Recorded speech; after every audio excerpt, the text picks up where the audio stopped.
The Rakotic Project, one of the most ongoing debating topic in Pakistan. Reko Diq project क्या है और इसके बारे में क्यों कहा जाता है कि ये पाकिस्तान की किस्मत तब्दील कर देगा, तो आइए जानते हैं इस वीडियो में। बेसिकली राकोटिक बलोचिस्तान में वाक़ इलाके का नाम है जिसको बलोची लैंग्वेज में सैंडी माउंटेन्स कहा जाता है, और ये इलाका उन इलाकों में आता है जो कि कॉपर और गोल्डन के ज़खायर से मालामाल हैं, और दुनिया के उन इलाकों में आता है जहाँ पर मिनरल्स की अबंडेंस है। और ये इलाका उस पट्टी में शुमार होता है जो कि ईस्टर्न यूरोप से चलती है और साउथ एशियन स्टेट्स तक आती है। उस बेल्ट के अंदर राकोटिक का इलाका भी आता है जिसकी वजह से कॉपर और गोल्ड के ज़खायर जो हैं वो अबंडेंस में हैं। तो 1993 के अंदर एक मुआहिदा तय पाया between Balochistan government and Australian company, और उस मुआहिदे का नाम था Chagai hills exploration joint venture. तो उसका मकसद यही था कि जो कॉपर्स और गोल्ड के ज़खायर मौजूद हैं उनको निकाला जाए, मगर बाद में जो कंपनी थी उसने अपने राइट्स एक दूसरी कंपनी को सेल कर दिए। और अगर हम मौजूदा दौर की बात करें, जो मुआहिदा है वो पाकिस्तानी गवर्नमेंट और एक दूसरी फॉरेन कंपनी है उसके दरमियान है। बलूचिस्तान में ये जो ज़खायर पाए जाते हैं, एक मुताद अंदाजे के मुताबिक इनकी मालियत तकरीबन $60 बिलियन से लेकर $120 बिलियन हो सकती है। तो 1993 के अंदर ये जो एक्सट्रैक्शन है इन ज़खायर की वो पाए तकमील तक नहीं पहुँच पाई, मगर अब ये मुआहिदा दोबारा रिन्यू हो रहा है और 2028 में इन ज़खायर को दोबारा निकाला जाएगा। तो 1993 के अंदर इसकी कंप्लीशन नहीं हो पाई, जो एक्सट्रैक्शन करनी थी गोल्ड्स की कॉपर्स की वो नहीं हो पाई। उसकी मुख्तलिफ वजूहात थी, वो लोकल कंसर्न्स भी थे, वो सिक्योरिटी इशूज़ भी थे और पॉलिटिकल इशूज़ भी थे।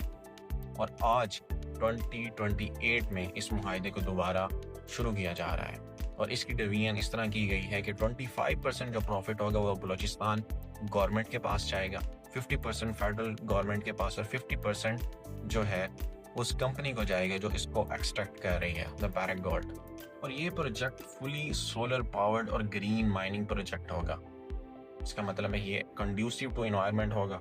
अब इसकी जो एक्सट्रैक्शन का अमल है उसको दो हिस्सों में डिवाइड किया गया है। फर्स्ट फेज में सर्टन अमाउंट ऑफ एक्सट्रैक्शन की जाएगी और सेकंड फेज में उसको डबल कर दिया जाएगा। फर्स्ट फेज के अंदर जो एस्टिमेट लगाया गया है वो 45 मिलियन टन्स जो है एनुअली निकाला जाएगा, और सेकंड फेज में उसको डबल करके 90 मिलियन टन्स पर annually. As Reko Diq project is a very important project for Pakistan for its economic revival, but there are certain issues related to it. वो इश्यूज क्या हैं? वो सिक्योरिटी इश्यूज भी हैं, वो लोकल के कंसर्न्स भी हैं, वहाँ पर मौजूद जो फ्यूडल सिस्टम है उसके इश्यूज भी हैं। सबसे पहले है लोकल के कंसर्न्स। वहाँ पर जो मौजूद लोकल्स हैं, वहाँ पर जो लोकल सिटीजन्स हैं, वहाँ उनके अंदर ये परसेप्शन है कि जो बलूचिस्तान के रिसोर्सेज हैं वो बलूचिस्तान के ऊपर नहीं लगाए जाते, वो या तो वो पंजाब के अंदर लगाए जाते हैं या तो वो सिंध के अंदर लगाए जाते हैं। तो ये जो लोकल के कंसर्न्स हैं, जो डेप्रिवेशन है रिसोर्सेज के ऊपर, वो उस चीज़ को मज़ीद बढ़ावा देती है। तो वहाँ पर मौजूद जो मिलिटेंट ऑर्गेनाइजेशंस होती हैं उस परसेप्शन को यूज़ करती हैं, क्योंकि उनको लोकल्स की सपोर्ट हासिल हो जाती है तो वो फॉरेन कंपनी के आए लोगों के ऊपर अटैक करती है। तो ये हो गया सिक्योरिटी कंसर्न्स, जिससे लिंक है लोकल के कंसर्न्स। लास्ट में आ जाते हैं फ्यूडल सिस्टम या सरदारी सिस्टम, क्योंकि वहाँ पर जो लोकल्स हैं वो गवर्नमेंट से ज़्यादा सरदार के ऊपर बिलीव करते हैं, उसके ऊपर ट्रस्ट करते हैं और उसके ऊपर ज़्यादा डिपेंडेंट है।